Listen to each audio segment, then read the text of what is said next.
Hi friends అందరికీ. ఈరోజైతే మంజుల చింతకాయ పచ్చడి చేస్తుంది.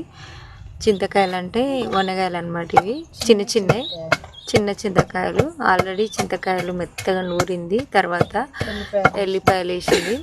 ఇవి మెత్త అయినాక చిన్న ఉల్లిగడ్డలు, ఇవి మెత్తగానే ఉల్లిగడ్డలు చిన్నగా కట్ చేసి వేస్తుంది అన్నమాట. తర్వాత కొద్ది కారం, ఉప్పు వేసి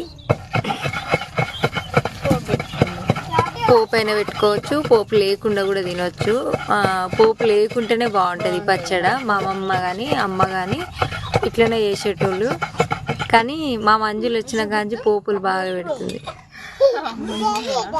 అవును, అసలు మా ఇంట్లో నూనె తక్కువ వాడేటోళ్ళం. కానీ చింతకాయ పచ్చడి పోపు లేకుండా టేస్ట్ ఉంటుంది. చింతకాయలతో చారు చేసుకున్నా పోపు అవసరం లేదు, పచ్చడి చేసుకున్నా పోపు అవసరం లేదనమాట. మరి చింతకాయ పచ్చడి మీరు ఎట్లా చేసుకుంటారో కామెంట్ పెట్టండి.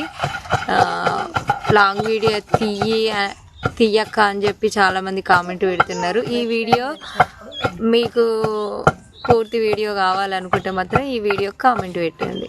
ఓకేనా ఫ్రెండ్స్, ఈరోజు మాదైతే వనగాయల పచ్చడి. మరి మీరేం కూర చేసుకున్నారో కామెంట్ పెట్టండి. బాయ్ మరి.